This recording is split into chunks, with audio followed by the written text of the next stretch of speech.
dia, boa tarde, boa noite, amigos, colegas, povo da minha amada Porto Alegre, Brasil e mundo. Estamos iniciando direto dos estúdios do Sindicato Médio do Rio Grande do Sul, mais um Sala de Prescrição, aquele programa que discute tudo, até futebol e esportes em geral. Hoje com a presença ilustre do nosso já perene convidado, Dr. João Marcos Riso. Boa tarde, Dr. João. Muito obrigado pelo convite novamente. Para mim sempre é uma delícia estar aqui, né? Falando não de medicina, mas de futebol. Ainda mais envolvendo minhas duas paixões futebolísticas, né? Sociedade Esportiva e Recreativa Caxias, o Grenado Povo. E o nosso triste Colorado ultimamente, né? Vai falar Estamos em seguida. Dr. Ricardo Nogueira, o coordenador do Núcleo de Psiquiatria, aquele que vem aqui para moderar as ideias. E aí, doutor Nogueira, não teve...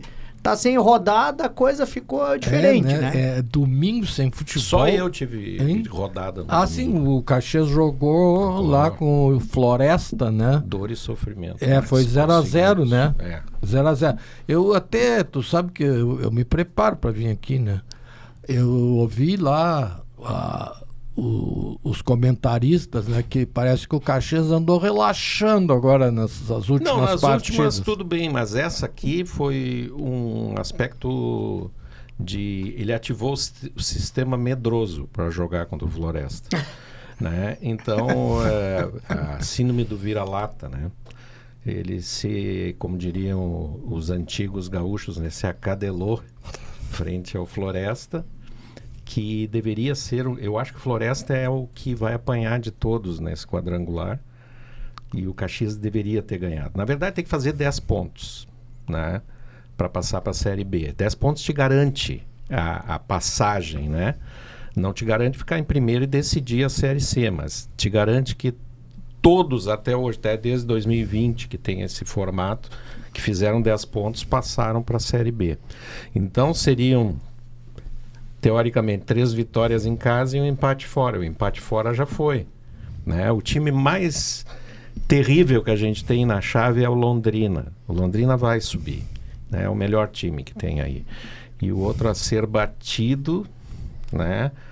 Aí, a outra chave é muito pior, né? A outra chave é Náutico, Ponte Preta, Guarani e Brusque. Né? Então é muito difícil, né? Tem um clássico ali, o Náutico está batendo em todo mundo já faz desde a metade da Série C, ficou 1 ponto atrás do Caxias só. Então é que de tradição, é que de tradição o único clube que não tem tradição é esse Floresta, porque o Floresta é profissional desde 2014. Sim. E ele é um time de um bairro de Fortaleza. E eles resolveram transferir o time para uma pequena cidade. Horizonte. Tu vê o que eu estudo, eu me preparo para vir aqui, né?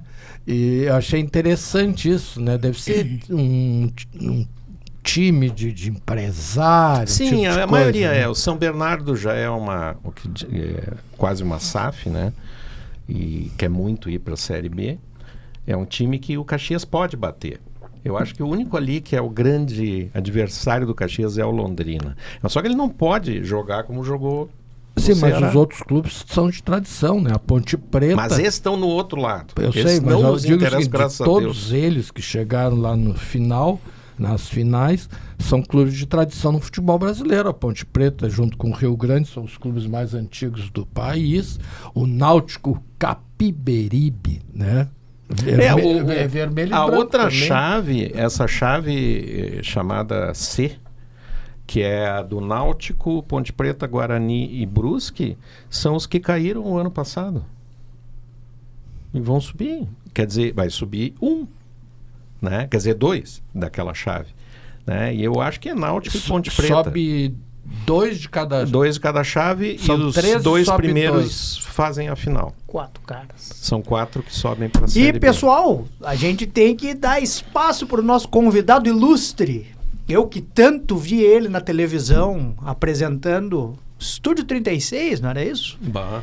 Dentre outros. E Jornal do Almoço. Ter a oportunidade, mas eu acompanhei mais ele no Estúdio 36, porque como era de noite, geralmente na hora do Jornal do Almoço eu tava na faculdade, ou tava já na residência, o cara não tem tempo nada, ou trabalhando. Eu tive a honra de ser entrevistado numa bancada do Jornal do Almoço com a Cristina, contigo, com Paulo Germano, não me lembro quem mais estava lá. Coitado de ti. Então, eu não preciso apresentar. Como dizia, eu sempre conto essa história que tive a oportunidade de fazer um estágio em Nova York uma vez com a doutora Mary Sue Brady, que era coordenadora do núcleo de melanoma do Memorial Hospital lá. Então, quando ela chegava para falar com os pacientes, se apresentavam, os pacientes diziam: "Your reputation precedes you." Então, meu caríssimo, hoje, colega Túlio Milman, your reputation precedes you. Mas reputation não sei se é boa ou ruim, né? Isso não quer dizer muita coisa. Às vezes, né? Às vezes é melhor que não. Mas obrigado, alegria estar aqui com vocês. Né? Estou à disposição. Sabe que eu passei minha vida inteira fazendo perguntas. Eu adoro quando alguém me pergunta alguma coisa. Então, eu vou ficar bem quietinho. Que vocês quiserem perguntar, vocês perguntem, que eu vou respondendo. Então, vamos dar um spoiler e desenvolvemos depois. O livro que foi lançado sexta-feira, Onde Estás? Onde estás? Onde estás? Estou aqui. E o livro está aqui, ó. Ele não fala especificamente sobre futebol, sobre esportes, mas também se aplica, né?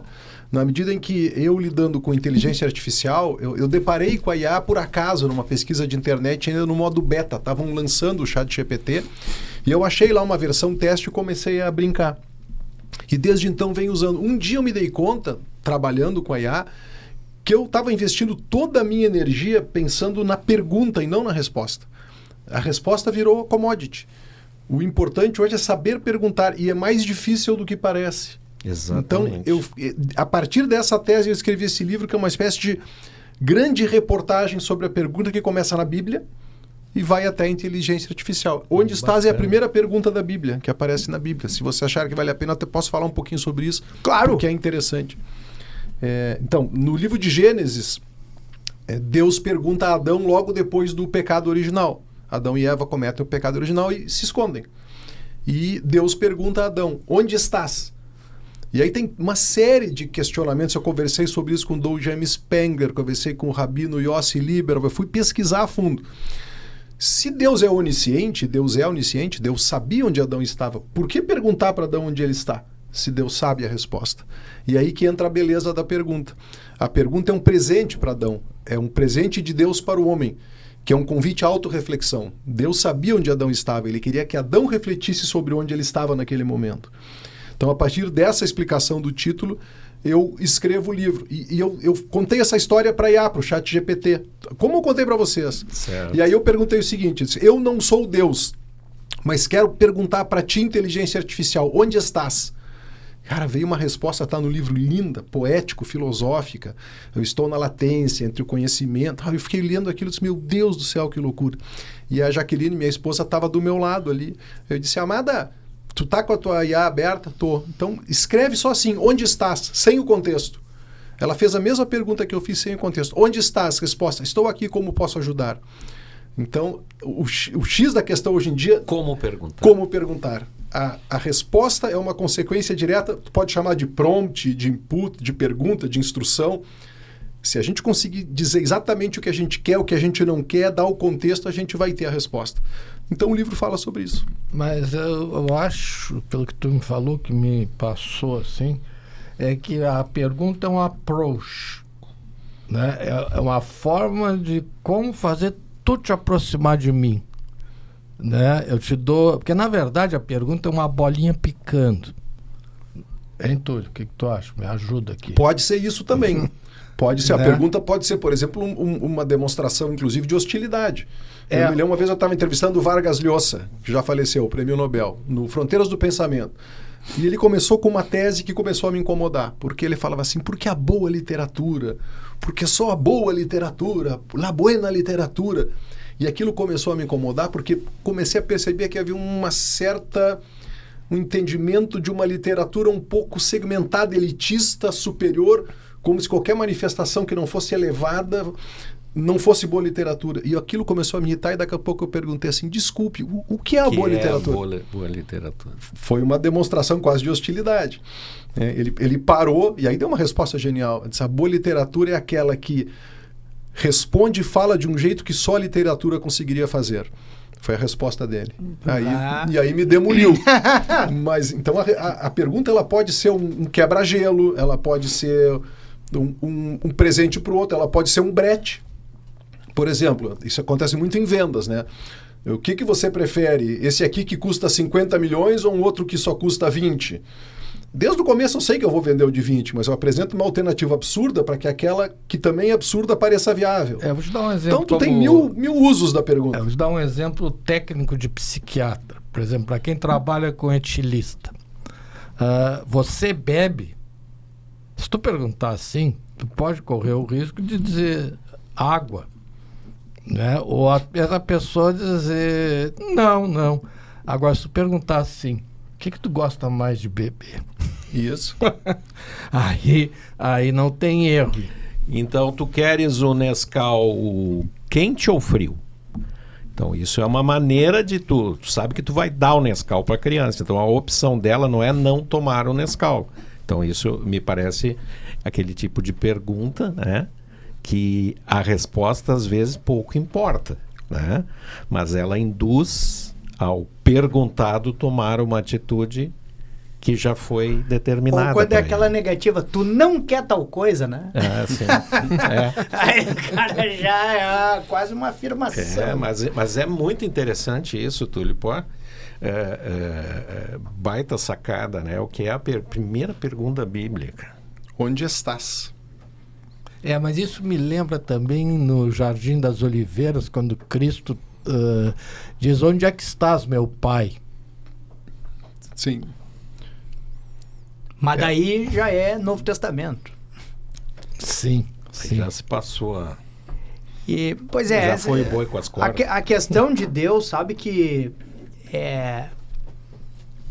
hoje em dia Deus não está mais tão na moda, né? Como já teve uma época. A impressão que eu tenho, e talvez tu até tenha dado sobre isso, objetivo, mas a impressão que eu tenho é que o ateísmo cresceu no mundo, a descrença cresceu no mundo. Eu acho que tu não tem dados científicos para afirmar isso. Talvez não, né? Mas talvez uma pesquisa qualitativa e não uma pesquisa quantitativa. Não, mas porque eu acho que é o contrário. O que eu tenho notado, por exemplo, na Europa, o que está ocorrendo é o fechamento das igrejas e o crescimento das mesquitas. São vários fenômenos ao mesmo tempo. Eu acho que existe hoje uma falência geral de credibilidade nos grandes discursos que nos mantinham unidos até pouco tempo. O mais recente deles é o discurso do liberalismo e da globalização. Né, que assim que a liberalização dos costumes e a globalização iriam resolver os problemas do mundo. Esse é o discurso pós-queda muro, que foi hegemônico durante muito tempo e que não entregou o que prometia. Podemos discutir, tá? Enfim, se é o melhor, se é pior. Então hoje a gente tem um descrédito geral, a gente não confia mais. É que na verdade isso acaba sobrando para todo mundo. Inclusive para o médico. O cara chega lá, pesquisa, chega com a resposta já. Né, Isso acontece muito. Mas, na verdade, essa afirmação, divagação, era para ser o prolegômeno de uma coisa que eu vou contar. Procurem o que é prolegômeno. Mas é o seguinte, eu digo assim para quem não acredita em Deus, eu digo assim, tá, mas olha só, tu não acredita em Deus? Não. Eu digo, mas olha só, o pessoal, a Bíblia não diz que Deus é onipotente? Diz. Onipresente? Não diz que é onipresente. Diz. Não diz que ele é a tua imagem e semelhança? Diz. Então, eu digo, então quem é a única pessoa que tu conhece que é igual a ti, sabe tudo sobre ti e tem inteira capacidade de modificar o que está em ti? A criatura geralmente rema e diz, sou eu mesmo. Eu digo, então tu não acredita em ti, rapaz? Então se tu não acredita em ti, Acredito, então, como é que tu não acredita em Deus? Mas aí é que entra uma outra questão. Que o que é Deus? Não, aí é que entra... Agora a filosofia no site de prescrição. Agora enveredou, tu. Agora enveredou. Porque, na verdade, é o seguinte, isso que tu tá falando se chama entusiasmo. E o entusiasmo é o Deus interno. E esse Deus interno nós não podemos perder. Porque quando tu perde o Deus interno, aí que vem a desesperança. Sem o entusiasmo. Né? O que o senhor acha disso, o senhor Túlio Milman? Olha, eu acredito que, ao mesmo tempo que existe um movimento de esfarelamento das narrativas de credibilidade, a gente vê um outro movimento que ele é quase espelhado nesse, que é o movimento do radicalismo religioso, que cresce. Exatamente. E cresce em praticamente todas as religiões. Cresce no islamismo, cresce no cristianismo, cresce no judaísmo, cresce... Porque é como se fosse um movimento espelhado. Né? A gente busca alguma coisa que não tem e às vezes se agarra com força demais em algo que talvez não seja um caminho mais viável. Então eu vejo esse momento de radicalização e um espaço atual de colapso e de dificuldade do centro. Porque o centro ele acaba sendo antagônico a qualquer extremo, né? Eu sei porque eu politicamente, inclusive, me posiciono como um cara de centro. Então me lembro quando eu escrevia minhas colunas lá em 0 Hora, eu escrevo uma vez por semana ainda, mas não, enfim, tem uma outra relação hoje com a empresa e tudo, mas eu sofria muito com isso, porque às vezes a mesma coluna eu era xingado de petista e xingar de bolsonarista. Na mesma... eu não acho que ser petista ou bolsonarista seja ruim, mas era usado como xingamento. Sim. Petista e um monte de palavrão, bolsonarista e um monte de palavrão. Porque a posição de centro é uma posição hoje que não conversa com ninguém. Ela é uma posição hoje para fazer inimigos em todos os lados. E uma pergunta, mas e quando isso acontecia? Porque, por exemplo, quando tem jornalista esportivo, por exemplo, que passa a ser identificado... ou quando ele não quer se identificar e ele fala sobre isso, na imensa maioria das vezes que eu vi posicionamento, acontecia isso, de o cara, quando chamavam ele de gremista e ao mesmo tempo chamavam de colorado, ele pensava, estou fazendo bem o meu trabalho. Pelo menos esse é o discurso que eu ouvi várias vezes, de, estou sendo isento mesmo, porque... Mas tu sabe que isso aí... E a minha pergunta é essa... Quando é xingado de petista e bolsonarista ao mesmo tempo, isso realmente dá uma sensação agradável de tô conseguindo ser isento? Do ponto de vista da coerência, sim, mas isso... Ou pensa assim, eu queria que todo mundo estivesse elogiando e todo mundo estivesse entendendo do meu lado. É legal a tua pergunta. Eu acho que o elogio unânime ele não é bom. Mas qual é o meu ponto? É que a lógica do futebol, eu sempre digo, futebol para mim é o espaço da minha imbecilidade. Eu sou incoerente no futebol. Eu tô xingando o jogador, ele faz um gol, ele é o meu ídolo. Olha o Gabiru, entendeu? Exatamente. O Gabiru, viva o Gabiru. Exatamente. E não tem problema. Isso é ser torcedor. Porque este é um espaço para isso. Agora, quando esta lógica contamina as relações políticas, familiares, aí nós temos um problema. Porque o fato de alguém votar em A ou B em C não é definidor dessa pessoa. Isso não deve ser o suficiente para que eu odeie ou ame alguém, o fato dela votar em candidato A, B, C ou D. O espaço de convivência nosso de sociedade, ele tem que ser um espaço de diálogo e de aceitação da diferença e não da rejeição, como é num Grenal. Mas num Grenal eu estou ali, tem a torcida do Grêmio, eu estou ali xingando aquela massa abstrata. Se eu sair dali e encontrar um amigo meu gremista, eu vou abraçar, a gente vai sair, vai conversar e ponto. Agora, quando isso contamina, essa lógica, que é o que a gente vê hoje, contamina praticamente todas as relações na sociedade, Exato. E esse é um sintoma de uma doença.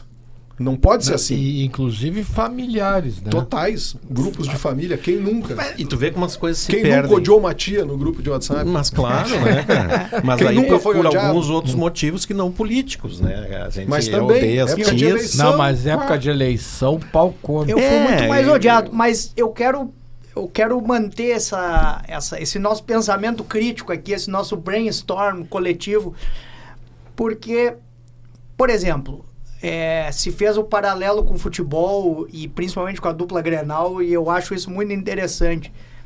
Porque, por exemplo, a gente admite um guerrinha, certo? Para dar um exemplo de um jornalista conhecido, talvez um Paulo Santana, não sei como é que eram as relações, as histórias do Pablo, né? Mas a gente respeita alguém que lá se define como um jornalista colorado e ele, ou gremista, ou enfim, de qualquer clube, e a gente sabe que ele não tem uma vantagem pessoal naquilo. Eu acredito que talvez tivesse a mesma rejeição se a gente soubesse, o fulano de tal sempre torceu pelo time A e agora está acontecendo essa situação em que ele está tendo benefício próprio e que ele está se assumindo para o time B. E a pergunta, será que no meio político esse tipo de contradição também não é que se aplica? Por exemplo, talvez todos vocês tenham acesso e vejam eventualmente alguma coisa, mas tem um esquerdista, acho que é PCdoB, ou agora PSOL, não sei bem, confesso a minha ignorância, mas que ele é muito respeitado, que é o Rui Costa Pimenta. E é um cara, vamos chamar de extrema esquerda, não extrema direita ou extrema esquerda, mas uma pessoa que é muito identificado com a esquerda. Mas ele tem um discurso coerente. É um líder do PCO. E, entre aspas, isento. E a gente ouve as palestras dele e a gente respeita. Agora, visão minha, a gente não respeita, por exemplo, um vice-presidente que tem vídeos falando mal e depois falando bem. Então, será que o que traz essa... O vira-casaca, né? Não é a incoerência da pessoa, num sentido genérico? Concordo. E vice-versa, como diria Jardel? Tem isso. E tem uma lógica que aí passa por uma outra discussão, que é a lógica das redes sociais, do like, enfim, né, do algoritmo, que condiciona aquilo que a gente recebe, o que a gente gosta, do reforço das nossas opiniões e não do contraditório, do diferente. Mas a questão hoje acho que passa muito mais por aí. Determinados discursos políticos, o político busca a sua sobrevivência. A sobrevivência do político significa voto. E isso é legítimo numa sociedade. E que bom que é assim. E que não é pela força e nem... Né, que ele precisa de votos para se eleger. Então o político, de certa forma, ele é um pouco causa, mas ele é mais consequência desse processo. Porque o discurso inflamado, a gritaria, né, enfim, o discurso para bolha, esse discurso dá voto. Esse mesmo parlamentar, eu frequentei muito tempo Brasília, aqui a Assembleia Legislativa, eles estão ali no cafezinho conversando. Mas vai para o plenário e é gritaria. O que a gente recebe é o recorte desta gritaria, que garante o voto. Então, e isso é um sintoma de uma sociedade, eu não estou aqui, enfim, não tenho nem profundidade filosófica, intelectual, mas numa sociedade que nesse aspecto está um pouco adoecida. A gente vai precisar encontrar alguns consensos de novo para poder conviver. Eu não posso odiar alguém que vota num candidato sem saber se esse cara é um bom pai, se ele é um cara legal, o que ele faz da vida dele. Que não pode se definir uma pessoa por um voto que ele dá em A, B, C ou D. Mas muitas vezes se define o voto na manhã que o cara sai para fazer a coisa. Entende? Não é pensado e tal. Por isso também que eu acho que os antigos, né, diziam que duas coisas foram criadas para dar sentido à vida, que poderiam ser o que norteava, né? E eu acho que elas andam junto e são positivas, que é filosofia e religião. Religião foi muito tempo vendida como ópio do povo, né? Karl Marx soltou essa frase. Então... É que depende, né? Depende da forma como se vive a religião, depende da forma como... Perguntaram para Pascal, né? Pascal, matemático e tal, mas também filósofo, perguntaram para ele sobre ateísmo. Quando tu falou aqui, né? O cara é ateu. Ele disse, eu não entendo o ateísmo, porque se tu pegar o ateísmo, não acreditar em nada e acreditar em alguma coisa, é muito melhor acreditar, mesmo que ela não aconteça depois. E até para ser ateu, tem uma historinha judaica muito interessante numa aldeia lá da Europa Oriental, no século XVIII. Era incomum, os judeus não eram ateus, eram todos religiosos, mas tinha um ateu lá numa cidadezinha que era um ateu. E aí tinha um outro ateu numa outra cidadezinha que descobriu que tinha um outro ateu. Então ele pegou o cavalinho dele e viajou para conhecer o outro ateu. Claro. Aí chegou na casa onde diziam que morava esse ateu, bateu na porta, pode entrar. Ele abriu a porta, tinha um cara debruçado em livros religiosos. Aí ele disse assim, olha, eu vim aqui porque me disseram que tinha um ateu, mas eu devo... Porque eu sou ateu, eu queria conhecer o outro ateu, mas devo estar no lugar errado. E ele, não, pode entrar, eu estudo religião há 20 anos para descobrir por que eu sou ateu. Vamos conversar sobre isso. Então, até para ser contra alguma coisa, a gente tem que conhecer. Tem que conhecer. Exatamente. Eu acho Combater, hoje né? O ser contra vem antes, não vem depois. Tinha um jornalista que dizia o seguinte, que o jornalista tem que ser o último a se indignar e não o primeiro.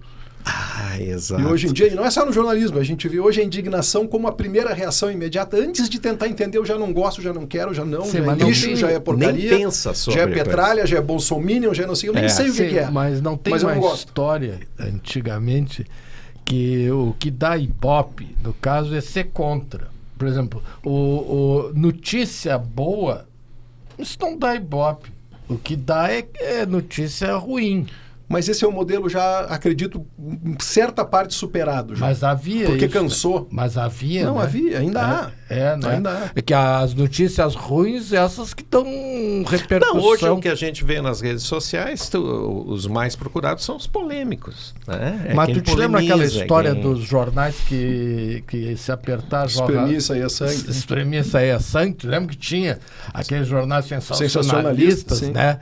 E o pessoal comprava e adorava aquelas coisas, né? Até hoje, Reino Unido, por exemplo, essa imprensa ela continua sendo um segmento importante no Brasil também. O que não dá é para essa lógica contaminar tudo. Esse é o meu ponto de crítica. Eu acho que tem que ter espaço para tudo, inclusive para o sensacionalismo. O problema é quando essa lógica... e o que faz, por exemplo, esse sistema onde a gente vive hoje, em que a gente abre uma rede social e essa rede social sabe quanto tempo tu ficou olhando para uma imagem. Ela sabe se tu curtiu ou não essa imagem. A partir daí ela começa a te entregar coisas que estão relacionadas com essa imagem. É que tem uma coisa chamada tendência, né? Tem as tendências. Por exemplo, se tu falar certos assuntos, todo mundo vai querer te ouvir, né? Então, por exemplo, agora na área da medicina, tem essa medicina integrativa aí, né? Então, o pessoal sempre gosta dessas... Vamos desculpar aqui, cá entre nós. Estou louco para falar um palavrão aqui. Posso ou não? Não. Né? Não né? fale. Mas essas novidades, vamos dizer assim, essas novidades sem base científica, né?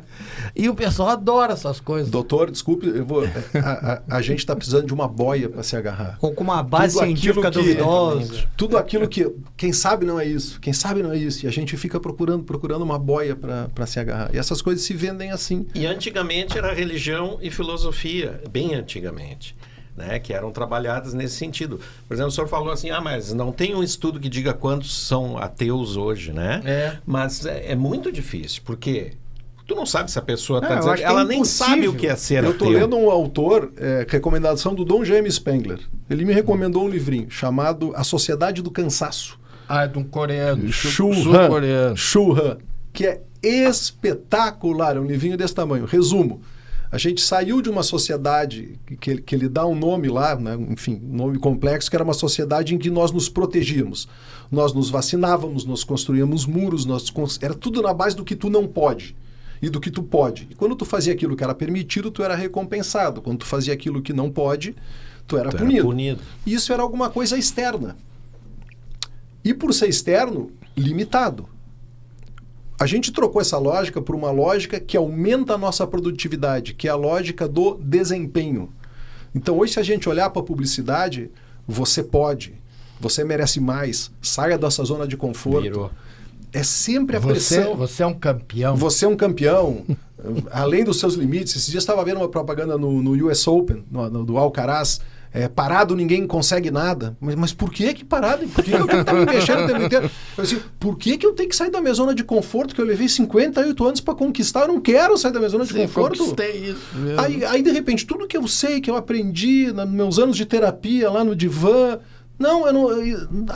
Desculpe. Não vou sair da minha zona de conforto. O que eu posso fazer é ampliar a minha zona de conforto, mas eu não vou sair da minha zona de conforto.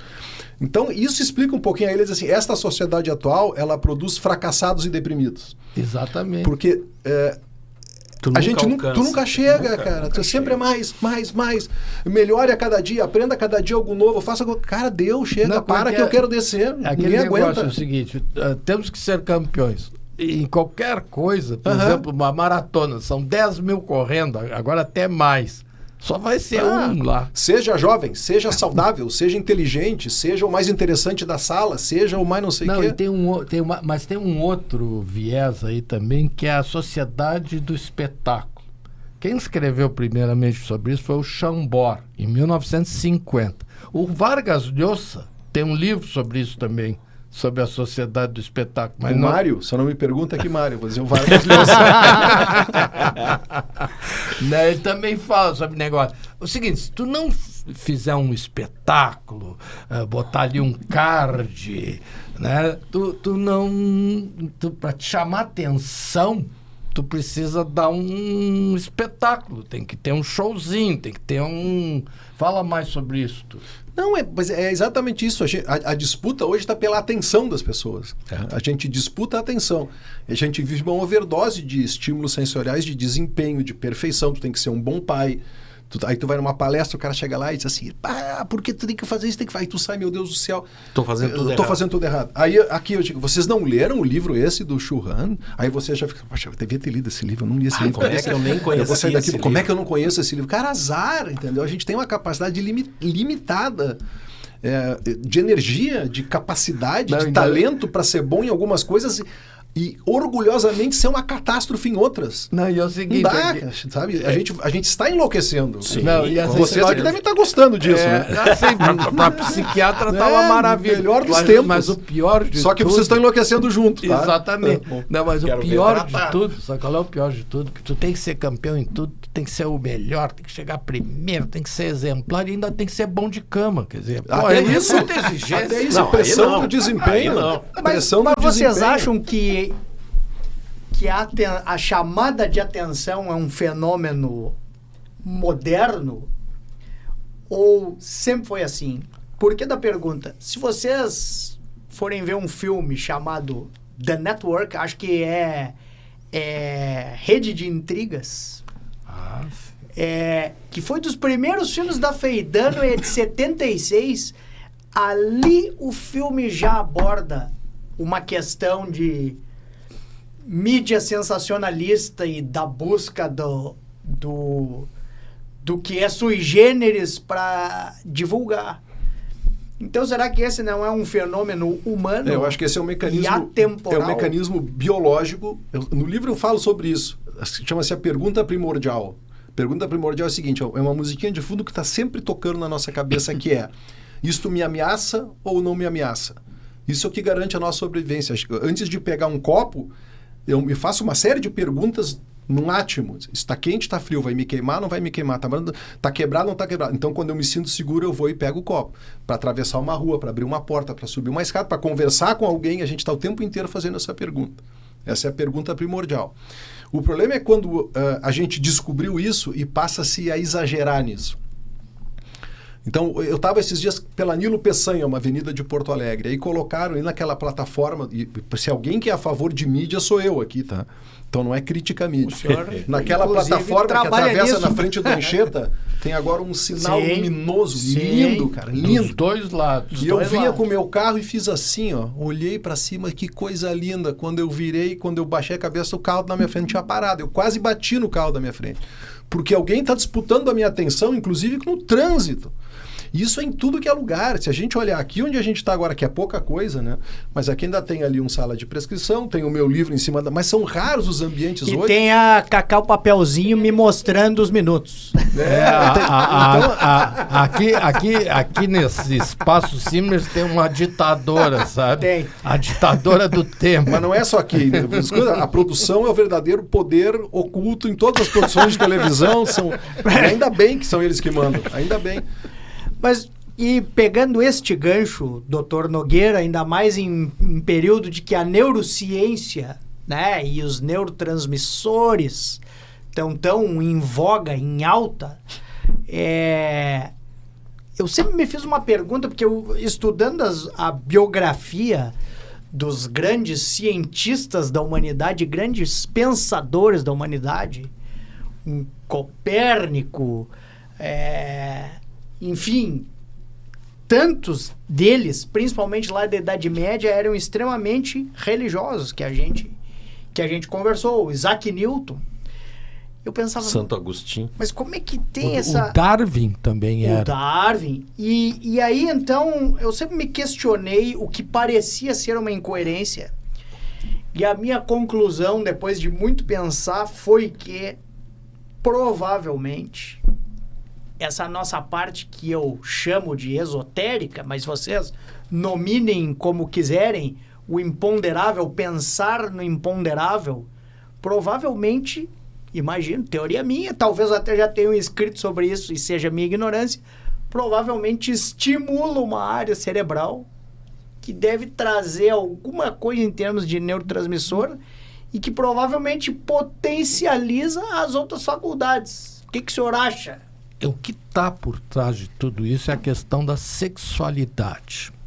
Então é o seguinte, o macho alfa, diga-se de passagem, que é uma raça que está em extinção, né? Macho alfa, o que tem agora no máximo é macho beta, né? O macho alfa era aquele que impunha, ele era o garanhão do grupo. Literalmente. Literalmente, né? Então as mulheres eram todas dele. Então o que acontecia? Os outros não podiam pegar. Eu só pegava quando ele começava a envelhecer, né? Ou quando eles se uniam todos para derrubá-lo. E aí a teoria dos jogos do Neumann, né? Que o Neumann preconiza que os fracos têm que se unirem contra os fortes. Marx dizia a mesma coisa. É quem pensa, né? Os que pensam, eles pensam mais ou menos similar. Então, o macho alfa, ele sempre tem que chamar a atenção pelo tamanho, pela força, pela voz potente. Ele tem que ter sempre algo que seja chamativo, entendeu? Um utensílio, né? Uma joia, né? Então tu tem que submeter os demais aos teus prazeres, né? Então o homem, ele é réptil. O homem, o cérebro humano ainda é primitivo, entende? Só que de uma forma, agora vamos dizer assim, desenvolvida, disfarçada. Tem um vernizinho ali, tem um vernizinho de civilidade. De sofisticado. Então agora tu tem a tua Ferrari, né? Ou um carro potente qualquer, mas tu tem que chamar atenção de algum jeito, né? Esses dias um colega meu me falou uma coisa bem interessante. Ele dizia assim para mim, eu era gordinho, né? Eu sempre fui gordinho. Então eu era rejeitado, porque era gordinho, as gurias não me davam bola. Aí ele disse assim, eu tenho que dar um jeito, o que eu posso fazer para me destacar em alguma coisa, né? E aí ele deu um jeito de emagrecer, para ficar similar aos outros, para ter atração sexual, né? Para botar os seus caracteres sexuais secundários à mostra. E eu não jogo nada, eu não danço nada, eu não canto nada. O que eu tenho que fazer? Eu vou ter que estudar. É o que me sobrou. Sabe que no livro tem uma conversa com um neurocientista, o Dr. André Palmini, da URGS. Não é da URGS, é da PUC. Da PUC, desculpe, da PUC. Obrigado pela correção. Está aqui, está aqui, exatamente, está aqui. Ainda bem que está certo no livro, que é onde tem que estar certo.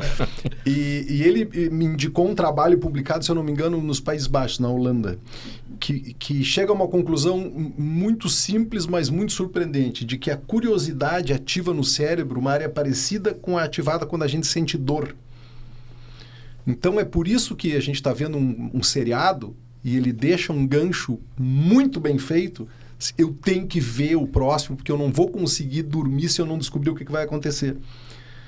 A curiosidade dói. O que acontece quando a gente começa a usar isso para o mal? A publicidade exagera. No próximo bloco, você vai ver por que não sei o que. Meu Deus, estou louco de sono, eu vou ter que ficar mais um pouquinho, porque eu vou ter que ver. Isso mal usado nos adoece. Porque isso, na verdade, é um mecanismo que, do ponto de vista evolutivo, deve ter um motivo, né? um motivo de ele existir, de tu não conseguir conviver com uma curiosidade, porque ela realmente te dói. Mas se isso é usado para vender, para estimular, para não deixar tu dormir, para disputar a tua atenção, leva ao cansaço extremo. É o caso dos games, né? O que acontece hoje com os games? A meninada agora tem uma nova patologia chamada vamping, né? Os vampirinhos, né? Eles ficam direto nos games, né? E por quê? Porque eles jogam com guris lá do Vietnã, da Alemanha, né? A coisa tá o mundo globalizado e eles têm grupos e disputas de campeonatos. Esses games hoje eles são mais vendidos que filmes, são mais vistos que filmes. E o que eles fazem nesses games? Eles fazem tudo o que eles quiserem. Eles podem assaltar um banco, eles podem matarem pessoas, né? E os games eles têm que serem bonitos, chamativos e gerar medo. Deixa eu lhe fazer uma pergunta. Eu tenho muita curiosidade sobre isso. Me dói. O fato de se poder fazer isso num game, de certa forma, é um remédio ou é uma doença? Porque, por exemplo, eu tenho uma filhinha de 3 anos e meio. Aí eu estou ensinando ela a gestão da raiva. Eu digo, amada, se tu tiver com raiva, dá um tapa aqui nessa almofada. Mas não dá um tapa no papai nem na mamãe. Hipoteticamente falando. Mas aí então, na hora que eu transformo... O futebol tem muito disso. O futebol, a gente faz uma catarse da batalha ali em campo, só que a gente não está na batalha, a gente faz a catarse. Então, esses games, eles induzem ou eles aliviam? É que, na verdade, o game, ele pega a questão do prazer, o centro do prazer. O maior prazer do cérebro humano, quando você me pergunta assim, qual é o maior prazer do cérebro humano? A maioria das pessoas diz sexo. O sexo já era. Diminuiu o sexo atualmente. O maior prazer é a revanche. É a vingança. Pô, o Maquiavel ia se dar tri bem. Nossa. Interessante isso.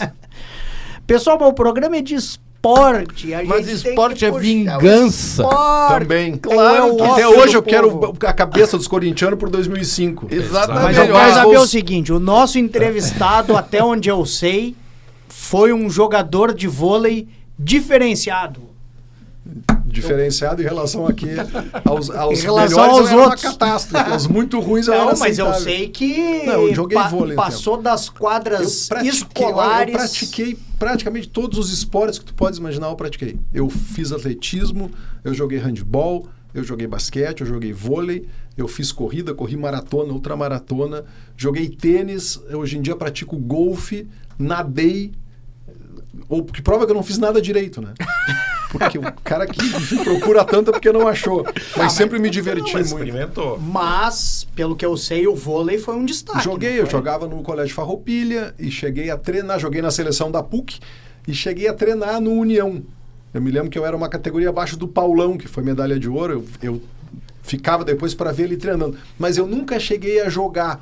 Porque chegou uma época em que começou a ter muito... Primeiro porque eu estava numa fase no primeiro ano da categoria. E aí eu não pegava nem banco. Quando a coisa começou a andar, eu não sei se eu levaria jeito, porque com 1,81 naquela época eu já não era alto o suficiente para jogar vôlei profissional. E começou viagem no final de semana. E eu não conseguia, porque eu priorizei escola, priorizei faculdade. Então chegou numa encruzilhada em que eu optei por deixar o vôlei. Mas sempre gostei muito do esporte. Acompanhei lá no tempo da Pirelli, da Atlântica Boa Vista, quando o vôlei começou no Brasil, Carlos Arthur Nussmann, com Bernard, Montanaro, Renan, eram os meus ídolos na época do colégio. E acompanho até hoje, gosto muito. E é o esporte que tu mais curtiu, experimentou tudo, assim, o que tu diria que foi o que mais te pegou, nem que tu não tenha. Por exemplo, deve ser sempre o futebol. Eu jogava futebol porque eu corria bem. Eu era um ponteiro direito velocista, mas nunca fui o craque. Assim, Olimpíadas no Farroupilha, onde eu estudei, eu era titular em todos os times, mas eu não era o melhor de nenhum. Eu era sempre o último, o penúltimo, o cara que jogava direitinho. Então eu compunha. A não ser no vôlei. No vôlei eu era destaque. E a pergunta é, e aí unindo isso com o jornalismo, porque daí vai pro jornalismo... Generalista. Eu sempre fui um generalista. Mas o jornalismo esportivo não te chamou? Olha, eu cobri 3 ou 4 Olimpíadas, cobri Copa do Mundo, Eu fui convidado, eu me lembro direitinho, eu estava numa viagem e recebi um telefonema de um diretor da Toyota, dizendo: Túlio, a gente está, como o Inter vai disputar 2011 o Mundial, a gente queria te convidar para assistir o Mundial em Abu Dhabi. Então eu cobri eu estava lá no Mazembe, eu estava no estádio naquele jogo, da arquibancada. Essa é uma das maiores glórias dos gremistas. Pois é, eu entendo. Na falta de outras melhores, fica-se com a tragédia do adversário. Agora começou o programa. Começou a vingança aqui, ó. Não, aqui, ó. Quer ver um nome que não me sai da cabeça? Kijaba. Eu achei que era a vitória contra o Náutico. Mas é isso que eu ia dizer. Esse foi um episódio. Contra o outro. Esse foi um episódio tão inacreditável que mais do que.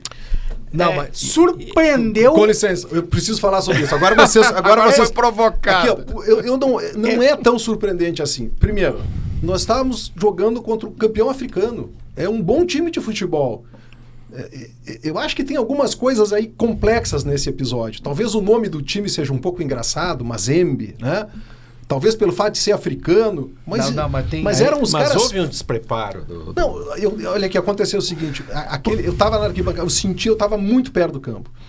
Teve um lance logo no começo do jogo, um cruzamento que o Sobe estava na pequena área. E era ele e o Kijaba. E ele não tinha como saber. Ele escolheu o canto e o Kijaba voou e defendeu. Naquele momento eu senti assim: hoje vai ser difícil. E parece que o time, em tal momento, sentiu isso dentro do campo, que não ia dar. O Mazembe era um time bem armado, muito forte fisicamente. Não são uns idiotas, não, é um time que joga futebol. Claro que o Inter deveria vencer, mas eu não acho que seja um fiasco tão grande assim perder para um campeão da África. Mas que eu digo, foi surpreendente. Isso fiasco é perder para o Globo. O Inter já teve fiascos muito maiores do que esse. É isso que eu digo. Então, não é o maior fiasco. Mediaticamente, talvez tenha sido. Sim, porque era um fiasco mundial, né? Então, retornando com a frase, né? Teve lá 50% que ficou deprimido, teve lá 50% que ficou efusivo, mas é a frase. Eu acho que 100% se surpreendeu. Sim, era pra ter. O Inter tinha mais time. Que eu vou contar essa história aí, porque eu vou contar detalhes. Eu estava na sala dos médicos do Hospital Mãe de Deus. Todos os médicos lá estavam um por cima do outro, gremistas e colorados, todo mundo amontoado. E aí foi olha bem, a única coisa que me marcou foi o Kijaba pulando batendo as nádegas no gramado. As nádegas do gramado. Aquela cena não me sai da cabeça. Eu nem me lembro, eles fizeram um gol, foi isso? 2 a 0. Eu não lembro dos gols. Eu só lembro do Kijaba fazendo aquela cena, que aquilo ali é uma coisa de humilhar, né? Não, mas aquilo era uma comemoração que ele sempre fez. Mas a gente ignorava. Aí é que tá. Para todo mundo foi uma surpresa. Por quê? Porque contava como vitória certa. Nunca um time da América do Sul tinha perdido antes. O Inter inaugurou isso. Depois teve Atlético. Era o que eu ia dizer. Deixou de ser surpreendente no Atlético. Porque daí, de novo. Palmeiras, né? Então, deixou de ser. O Grêmio, quando foi...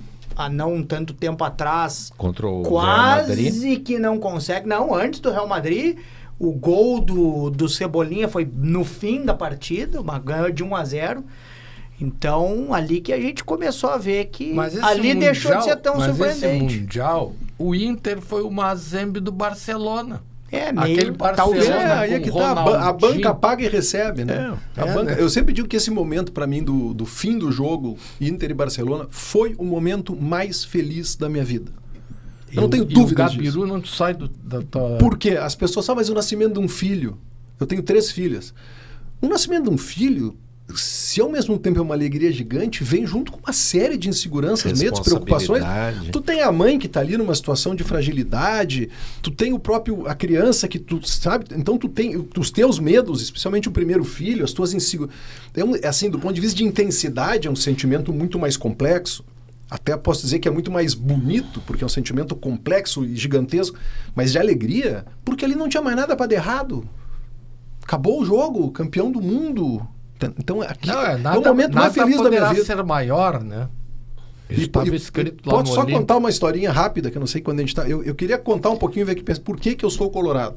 E até porque quando a gente tem celebridades, a gente tem licença para extrapolar. Mas é rápida essa história. Quando o meu avô, o Opa Erwin, veio da Alemanha com 32 anos, fugiu de um campo de concentração nazista. Judeu alemão, foi preso, foi para o campo para Dachau. Eu visitei Dachau com ele em 1986. Bah, que experiência. Fui com ele e com a minha avó, com a Oma, que era de uma outra cidadezinha também mais para o sul da Alemanha. Eles se conheceram do Brasil, mas os dois são fugitivos do Holocausto. E o meu Opa chegou em Porto Alegre, foi para o Rio, e aí conheceu lá um outro imigrante que tinha uma pequena fábrica de roupas, e ele veio para cá ser o representante dessa fábrica, porque não tinha. E o meu avô gostava muito de futebol. Eu morava perto de Frankfurt, torcia para o Eintracht Frankfurt, que era o time, eu tenho camisa do Eintracht até hoje, como homenagem. E chegou em Porto Alegre. E, como era alemão... Que ano era isso? Desculpe. 1930 e... lá no Foi procurar final, 35, 36. Antes da guerra. Antes dos campos se transformarem em campos de extermínio. Estavam começando a prender... judeus, ciganos, homoafetivos, comunistas, estavam prendendo todo mundo que portador de deficiência, todo mundo que não prestava começava a prender, e depois veio a solução final, que foi matar. Então eu vou sair nesse intervalo. E veio para cá e foi...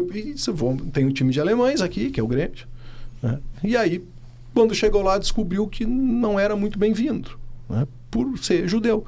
Isso mudou, tá, pessoal? Não estou dizendo que o Grêmio hoje tudo se transformou. Hoje o Grêmio é tão popular quanto o Inter, mas na época não. Cheio de judeus lá. Inclusive, vários que torcem. E não estou fazendo aqui estou falando de uma coisa histórica. Tá? E aí foi para o Internacional. E o Internacional, podia ser qualquer nome de clube, mas foi o Internacional o primeiro espaço de aceitação dele aqui. Onde ele chegou, na situação que chegou, em que ele era igual aos outros. Em que ele se sentiu parte, em que ele se sentiu bem-vindo, em que ele compartilhou. E isso veio na família. É muito forte a nossa família. Quando eu era criança, nos domingos a gente ia almoçar e tal, e depois ia todo mundo numa Kombi pro Beira-Rio. Primos, tios, tal. E se o Inter ganhava, o Opa pagava a janta no Santo Antônio para todo mundo. E era a década de 70, o Inter ganhava muito. Então a gente depois ia sempre comemorar. Então isso ficou com uma coisa de família, ficou com uma coisa muito forte, né? E, de novo, eu quero deixar claro, isso tudo eu estou falando de história, tá? É claro que mas o Grêmio... Eu acho que o Inter ainda tem essa identificação mais popular, como né? o clube do povo. Inter, porque todos os clubes na época praticamente eram clubes de imigrantes, não era só o Grêmio. Entendeu? Tinha o Vasco lá, que era dos portugueses, tu tinha o Palmeiras dos italianos, era assim. O Inter surgiu justamente para ser o clube dos que não tinham clube. Eu estudei um pouco essa história, eu fui diretor do Inter, e sou conselheiro cultural do Inter, na época da gestão do Záquia. Eu era diretor, o seu Moisés Tornaim era o vice-presidente de comunicação, e eu era diretor de imprensa do Internacional, nos 80 anos do Inter. Então eu estudei a história do Inter, e ele surgiu realmente assim, né, para ser o clube dos que não podiam entrar nos outros clubes. Então isso ficou na família. Até onde eu sei, dos irmãos Pop. Os irmãos Pop, que eram paulistas, inclusive. Que eram paulistas e... Inclusive, o símbolo do Internacional de Porto Alegre, se não é fielmente igual, é quase igual ao Esporte Clube Internacional de São Paulo, que existiu, não existe mais, que era vermelho e que tinha um símbolo bem parecido com vermelho, igual ao sangue que corre, igual nas veias de todo. Mas sabe, ele tinha uma... Eu agora entendi muito o que o Túlio falou de, por exemplo, ser o dia mais feliz da vida dele, quando o Inter foi campeão mundial. E eu aqui estava pensando, mas não foi o meu, né? E em termos de satisfação, o meu foi quando o meu time ganhou o Campeonato Gaúcho, cara. O Caxias? 2000, o Tite? É. Eu me lembro. 3-0. Eu chorava que nem uma criança. Mas é isso, não tem nada de errado para acontecer, deu tudo certo, acabou. Né? E eu pensava assim, nada pode ser maior que isso. Agora entende?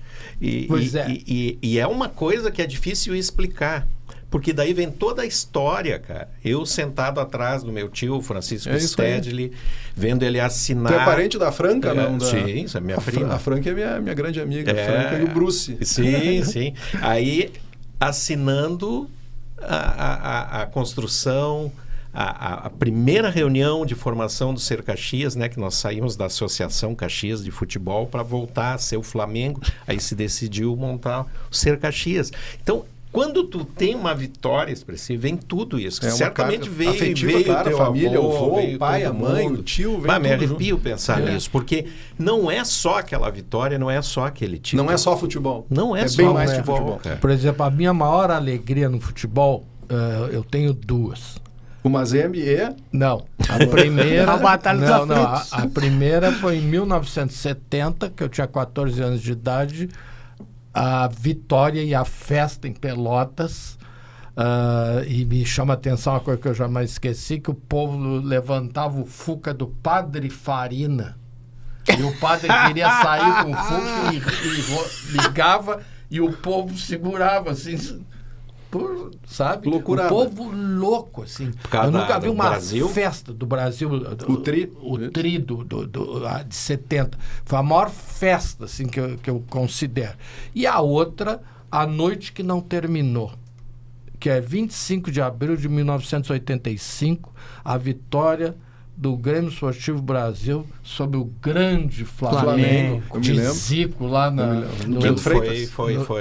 foi dramática, foi muito legal. Histórica. Mas eu quero sair um pouquinho do futebol, porque eu imagino que quem está nos assistindo vai pensar, mas ele não perguntou pro Túlio o desafio e como foi isso de assumir o Estúdio 36, que foi herdado, do Lauro Quadros. Ou talvez tu me diga que não foi herdado. Foi. Do Lauro Quadros. Foi herdado. Olha, assim, e aí eu tenho que... Pode merchan aqui? Primeiro, tremeu a perna no primeiro programa? Tremeu a perna principalmente pelo seguinte, o Lauro era um cara super consolidado, né? Enfim, comunicador, um cara... E aí, na época, eu era ainda mais guri do que eu sou hoje, né? E eu me lembro que eu entrei e os patrocinadores foram saindo um por um. Sobrou um patrocinador no programa. Grupo Zafari. Foi o único que ficou. E um dia desses, conversando, faz tempo já, com Ayrton Zafari, eu fui agradecer para ele, né? Eles foram parceiros sempre. Só falta tu me contar que ele disse, não, mas nós nem nos demos conta que não tiramos o patrocínio. Foi mais engraçado do que isso. Foi mais engraçado do que isso. Ficou porque alguém do departamento não esqueceu. A história é melhor do que essa. Ele me disse, Túlio, eu vou te contar a verdade. A gente concordou em deixar. Mas quem pediu foi a minha secretária. Ela disse, deixa, esse garoto é tão legal. Não tira o patrocínio dele. A secretária dele pediu. Aí ele olhou e disse, bom, vou deixar. E foi o único que ficou. Claro que depois de um tempo começaram a vir outros patrocinadores. Depois o programa ganhou consistência e tal. Mas foi um baita desafio, porque a comparação é uma crueldade, né? É que eles tinham... eu tenho essa ideia, ele, o Osterman, outros...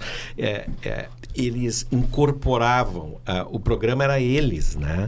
E aí, para entrar outra pessoa e mudar aquele estilo, é muito difícil. Era uma geração em que eles eram comunicadores, é uma geração pré-faculdade de jornalismo. Então, é uma geração de comunicadores forjados no calor da batalha. Depois dessa geração, a minha, já é uma geração de gente com diploma de jornalista. É uma outra relação, inclusive, com a profissão.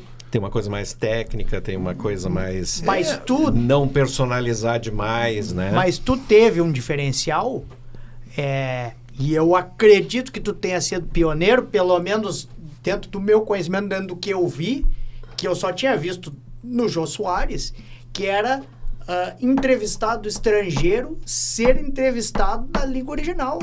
Tu falando inglês com quem era americano, enfim, ou que o idioma original fosse outro, mas que falasse inglês. Tá, e isso como foi um diferencial. Segurou, assim, porque aí tu teve que reconquistar outros patrocinadores. Eu não sei, eu fui fazendo. Não sei. Eu fui fazendo. Um dia depois do outro fui fazendo. Porque não se imita, né, cara?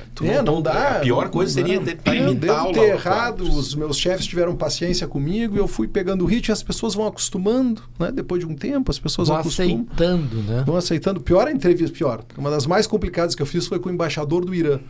Vocês imaginam o que me custou fazer a entrevista, mas eu fiz. E um cara muito educado, muito gentil, diplomata. Diplomata. Falando inglês perfeito, só que ele disse, olha, no ar eu não falo inglês, eu falo farsi. Então vou ter que ter um tradutor, porque ele não ia falar a língua do inimigo, né? E aí foi uma entrevista complicada, assim. Teve outra, o Lobão, completamente chapado, doido no ar, incontrolável. E a história que tu já contou 1000 vezes, a Odete Reutemann.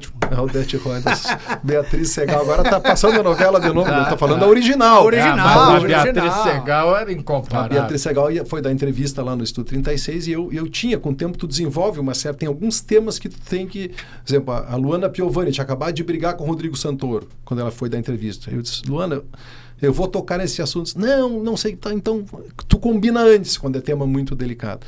E a Odete Reutemann eu achei que seria. E ela chegou e disse, Dona Beatriz, muito prazer, eu vou combinar com a senhora o seguinte, eu vou falar sobre Odé. Eu não falei Odé, ela pegou na minha mão assim, disse, meu filho, assim, com os olhos úmidos, não estou exagerando, meu filho, pelo amor de Deus, eu não aguento mais falar desse negócio.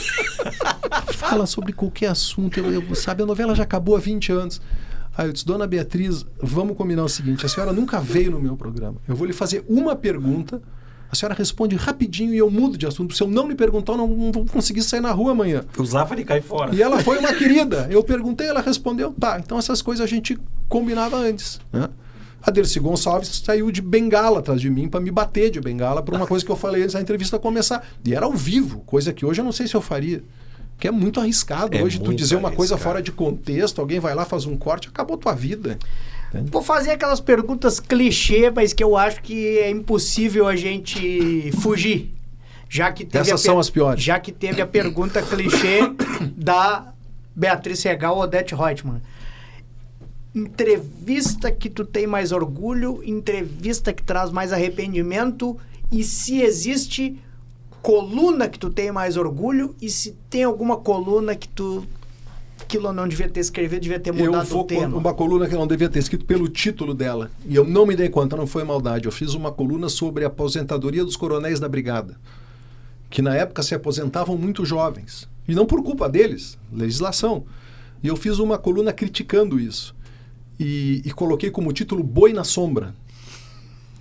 Mas eu não pensei em chamar os coronéis de boi, não era o que eu queria fazer. Eu quis dizer assim, colocou o boi na sombra. Só Sim. que o conjunto da obra ficou ruim. E no outro dia, eu enfrentei assim, um inferno na minha vida por causa disso. Eu me arrependo não de ter tocado no assunto, mas da forma como eu abordei. Não foi a forma mais feliz.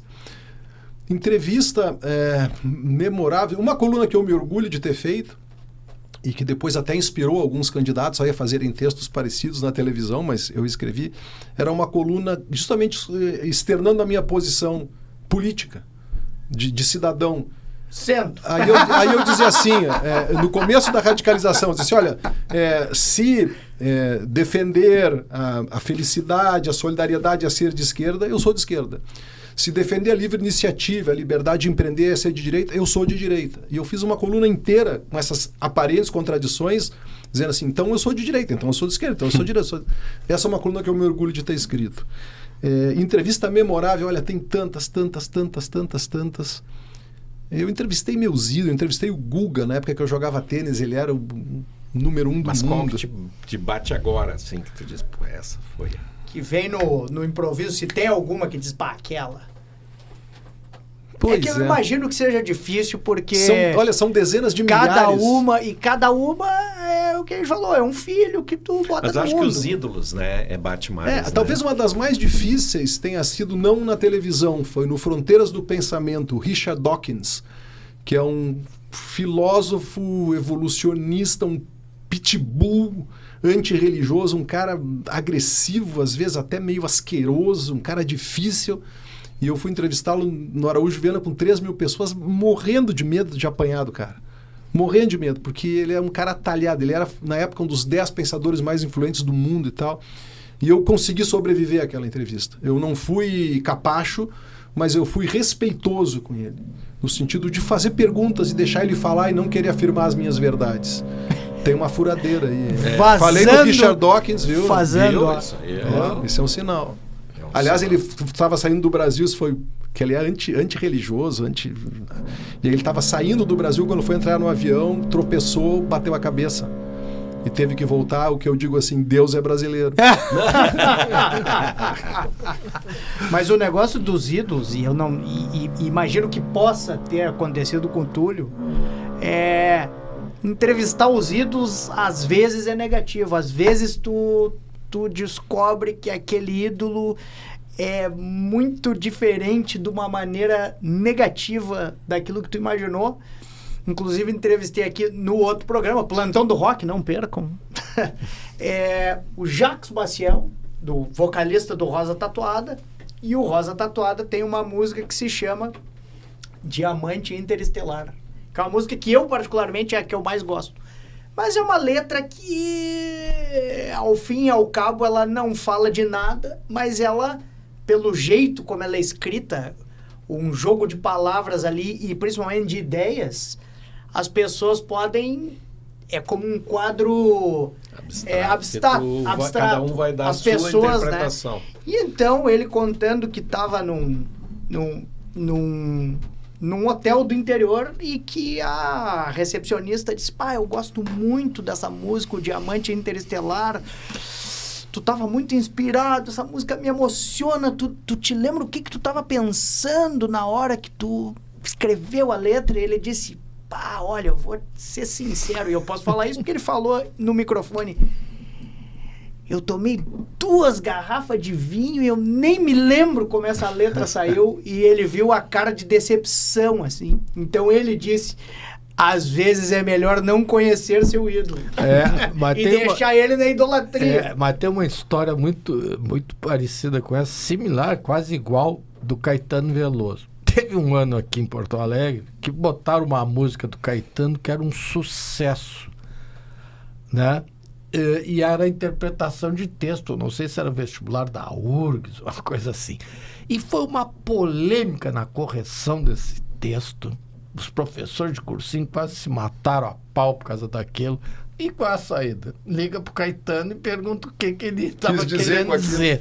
Aí diz assim: vocês não prestaram atenção, aquilo não quer dizer nada, porque aquilo não tem pé nem cabeça. Eu estava tão chapado quando eu fiz aquela música que eu não sei o que significa. Eu não sei, mas a música é linda. Mas se tu pegasse coisa com coisa, entendeu? Mas a música é lindíssima, entendeu? Sim. Isso. E aí tiver que anular a questão. E a pergunta, sem dar nomes, evidente, mas teve aquele ídolo ou aquele entrevistado que no bastidor não era nada daquilo e que se transformou na hora que liga a câmera gravando? Vários. Eu vou dar um exemplo. Ele era muito diferente. Por exemplo, Padre Quevedo. Vocês lembram do Padre Quevedo? Sim. Aquele que gritava, não sei o que, papá. Não existe. Não existe isso. E aí ele foi me dar entrevista do 36 e entrou no ar e... Por quê? E tal. E eu comecei a ficar um pouco assustado. Vai dar um treco o nome aqui do lado. Isso não existe. Não existe. Porque não sei o quê. E aí vai pro intervalo, ele respira... Vira para mim e diz: não te assusta. Não, ele diz assim, não te assusta, não te preocupe, eu falo assim porque eu tenho que despertar as pessoas. Então era o personagem. Para não dormir. Vários assim, que nitidamente tinha uma postura e quando entrava no ar, eu tinha um querido amigo meu, vocês vão rir, que o personagem tomou conta e nunca mais largou, que se chamava Tatata Pimentel. O Tatata, eu falo isso com amor no coração. O Tatata, ele era aquilo o tempo inteiro. Entendeu? Mas tem determinadas pessoas que estão ali fazendo os seus personagens. Lembra do Sergei, aquele... Sergei, que namorou a Janis Joplin. Esse é outro. Conversa absolutamente normal, funcional. Quando entra no ar, ele começa com aquele negócio. E aí termina ele, muito obrigado. Personagem. Personagem. Agora, o problema é quando o personagem toma conta. Esse é o grande ator, né? Tem um ator que sempre faz papel de bandido nos filmes e séries aí. Esse cara, e até novela ele andou fazendo agora, a novela das 19 horas. E eu digo: pai, esse cara deve ser um bandidaço, cara. Eu fui ver uma entrevista dele. Eu digo: pai, ele é um baita de um ator. Ele fala, nada a ver. Não é nada a ver. Eu digo: pô, cara, ele é um baita de um ator mesmo. Esse é um grande ator. A gente superestimável, eu acho, assim, os atores, né? Mas o bom ator... Ele é um ator, ele é muito bom naquilo. O cara não necessariamente tem uma profundidade intelectual em alguma coisa. A gente acha que o cara tem que ser especialista em tudo porque o cara é famoso. Às vezes não. Às vezes o cara é um bom ator. E basta, né? Pois é, mas... Não precisa mais do que isso. Tá levando a mensagem. E Túlio Milman por Túlio Milman. Essa é a mais clichê do que essa não existe. Quantas horas eu tenho para pensar nisso? Essa foi a pergunta Marília Gabriela, né? Essa é Marília Gabriela. Não tem uma resposta para isso. Meu Deus, não quero nem pensar. Não tem uma resposta para isso. Senhores, infelizmente é chegada a hora do encerramento. Queria agradecer muito vocês e abrir o espaço para as considerações finais E, se possível, projeção das rodadas que se avizinham, começando na minha direita. Eu nem me lembrava que era sobre futebol. Doutor... Esse é um programa que fala sobre tudo, até de futebol. Até de futebol, né? Bom, primeiro, agradecer ao Túlio aqui pelo papo, muito legal, cara. Muito bacana. Eu acho assim, né, cara, eu não vejo, se não mudar nada no Inter, por exemplo, né, quando tu faz sempre a mesma coisa, o resultado é igual. Né? Eu não vejo muita perspectiva, não há... Eu não tenho nenhum medo de rebaixamento, absolutamente, mas eu também não vejo nenhuma perspectiva até o final do ano, talvez até o final do ano que vem, que as coisas mudem dentro do clube, do Esporte Clube Internacional. A minha expectativa, eu nem vou falar do Grêmio, do co-irmão, né, porque tem pessoas que podem falar... Mas, não, eu sou isento. Isento. Mas eu estou esperançoso com o Caxias. Eu acho que seria maravilhoso se a gente pudesse ficar um tempo na Série B para o time, para o clube crescer como clube. Eu acho que ele está muito bem gestado para isso. Eu acho que se descobriu um grande cara na beira do campo, que é o Júnior Rocha. E espero realmente assim, que agora que faltam 5 jogos para isso, que haja uma mobilização, né, em Caxias, né? Eu já estou preparado para ir nos jogos lá, e que tudo dê certo, porque são 2 vagas, né, disputadas entre 4. Então eu estou muito esperançoso, apesar desse primeiro jogo não ter sido como a gente esperava, mas também o campo não ajuda. O campo deles lá é horrível, cara, horrível. Mas estamos na esperança ali, né, de um Caxias na Série B e de um Inter que fique nesse marasmo, que não vá a menos do que ele está, mas eu não espero que o Inter melhore nas próximas rodadas. Seguindo no tema, oremos. Eu vou falar do Grêmio. O Grêmio parece que subiu um pouquinho a régua, né? Trouxe o Arthur, mas diga-se de passagem, o Arthur foi para a Europa, meio se deslumbrou. No Girona parece que até que ele estava jogando razoavelmente, né? Mas creio que não seja mais o Arthur que a gente esperava, essa coisa do Arthur ir para a seleção, acho que não tem a mínima possibilidade. E o William, fim de carreira, 37, quase 38 anos. O Balbuena, que encaixou bem, mas já desencaixou a perna, então vai ter que só o ano que vem. O outro, o peruano... Japonês. O japonês peruano. Peruviano. Como é o nome dele? Eric Noriega. O zagueiro, né? Mas parece que... Primeira amostragem foi excelente. Foi razoável. Então acho que melhora um pouco, mas fica ali na beirinha do rebaixamento. Acho que não cai, mas fica na beira. O teu co-irmão lá de Caxias, o Juventude, né, o Carpini, parece que tinha dado uma melhorada, mas talvez tenha Caju na Série B. Isso eu acho que isso vai se definir lá pela última rodada. Ele vai ser daqueles clubes, o Juventude, que vai ficar até a última ali, peleando. Isso. E tu, Túlio, eu vou te chamar de tu, porque eu tive o prazer de me aproximar de ti no final do ano passado, e foi uma grata satisfação, né? Primeiro, assim, pela gentileza. Pessoa gentil, né? Boa de conversar, e eu que adoro conversar, né? Então foi muito bom se aproximar de ti, e até já te considero um amigo meu. Obrigado, fico feliz, recíproco. Pode ter certeza que esse sentimento é recíproco. Bom, eu tenho uma posição muito clara sobre Inter e Grêmio aqui, e vou externar com um exemplo concreto. Se qualquer um de vocês fosse um jogador de 25, 26 anos, um jogador intermediário, não estou falando de um craque, porque esse tem um outro caminho de gestão.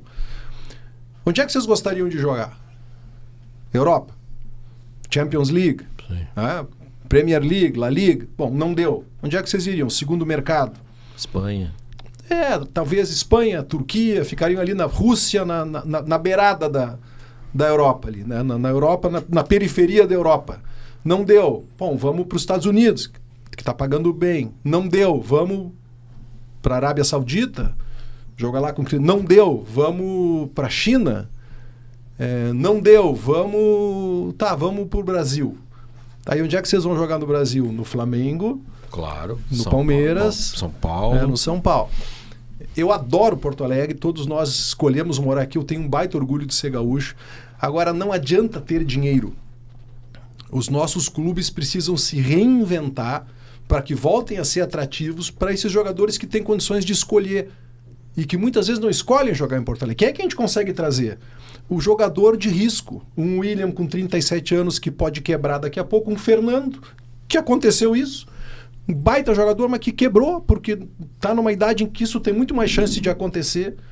Ou trazer repatriados, caras que Arthur, né, um Tyson que jogou e que veio, um Alisson que vem aqui encerrar sua carreira. Então, esta é a base. Só que a base, quando o cara faz 3 gols, a gente vende ele na primeira janela. Então, nós precisamos reinventar, e se fala muito em SAF, né? E volta a uma discussão que tu trouxeste aqui, que é uma discussão de forma e conteúdo. Discutir SAF não adianta, eu quero saber que tipo de SAF. Eu não sou contra nem a favor de SAF. Eu quero saber quem é o cara que vai investir, quem vai investir, que tipo de empresa vai montar. E aí a gente tem que decidir se é a favor ou não. Agora, esse esquema de gestão que os nossos clubes têm aqui, que tem 2 organogramas, um político e um executivo, que muitas vezes não se conversam, não dá. Está provado, isso até pode dar certo, mas é muito difícil. A gente vai precisar mudar para conseguir ser competitivo de novo, ou nós vamos estar daqui a pouco aí, né, com todo respeito, um clube que eu tenho muita simpatia, jogando Série B, jogando, né, disputando vaga, que é o que a gente vai fazer. Então, mas isso significa o seguinte, que o torcedor tem que torcer. Não adianta ir para o estádio vaiar, não é culpa do Roger, não é nem culpa da gestão, que acerta e erra. A gente tem um processo que a gente precisa rever aí para voltar a mostrar a grandeza que a gente tem, que a gente nunca vai perder. Obrigado pelo convite, adorei estar aqui com vocês mesmo, tá? Quando faltar entrevistado, me chamem que eu vou. E o livro? Onde que as pessoas acham o livro? O livro amazon.com.br, velho e bom amazon.com.br. Tem a versão e-book dele? Tem na Amazon e deve estar chegando nas livrarias já, que eu sei que ele começou a ser distribuído, deve estar chegando aí nas livrarias também. Tá. Obrigado. Beleza. E eu quero agradecer a todos vocês, principalmente ao Túlio, que vem nos dar os seus pontinhos de audiência, certamente vai impulsionar o programa.